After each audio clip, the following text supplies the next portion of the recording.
বিশ্ববাসী ইসরায়েলি সন্ত্রাসীদেরকে জানিয়ে দিতে চাই, ইসরায়েলের গাজার মুসলমানদের জন্য আমরা জীবন দিতে প্রস্তুত রয়েছে। কথা বলুন ঠিক কিনা? আমরা আমাদের রক্ত দিতে প্রস্তুত রয়েছে। কথা বলুন ঠিক কিনা?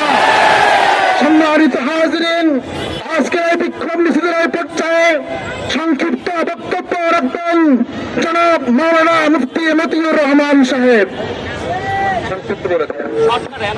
সংগ্রামী তৌহিদে জনতা, জাতি আজকে চাইতেছে একজন এমন মা যে সালাউদ্দিন আইয়ুবের মতো বীরকে জন্ম দিতে পারে।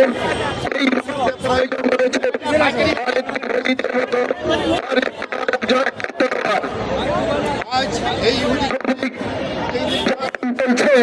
সেই নির্যাতনকে কচুকাটা করার জন্য সালাউদ্দিন আইয়ুবের নেতৃত্বের মতো একজন নেতা চাই, এবং আমরা খালিদ বিন ওলীদের মতো একটা তরবারি চাই।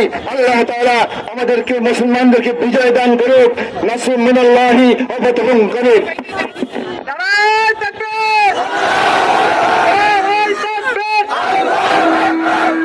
সম্মানিত তাওহীদি জনতা, আমরা সকলেই আমাদের গাজার মুসলমানদের জন্য এখানে একাত্মতা প্রকাশ করতে এসেছি।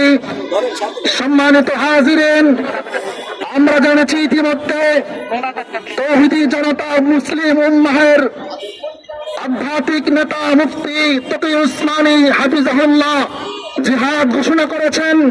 যে পর্যায়ে গাজার মুসলমানদের জন্য আমাদের জন্য জিহাদ ফরজ হয়েছে। কথা বলুন ঠিক কিনা?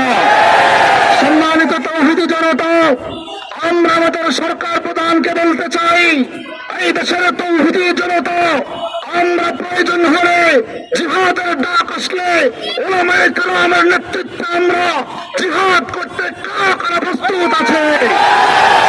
সম্মানিত হাজিরিন, এ পর্যায়ে সংক্ষিপ্ত বক্তব্য রাখবেন মুফতি শিহাবুদ্দিন সাহেব। بسم الله الرحمن الرحيم نحمده ونصلي على رسوله الكريم قاتلوهم يعذبهم الله بأيديكم ويخزيهم وينصركم عليهم إلى آخر الآية।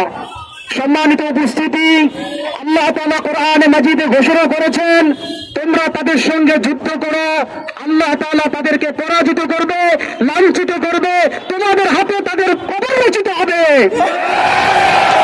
আমরা সকলেই আল্লাহর কাছে দোয়া করব, প্রস্তুতি নেব আমাদের সর্বাত্মক ভাবে, যাতে করে আল্লাহ তাআলা আমাদের এই ভাইদের যে রক্ত, এই রক্ত যেন বেরেথা না যায়। এবং আমরা সরকার প্রধানের মাধ্যমে জানিয়ে দিতে চাই যে আমরা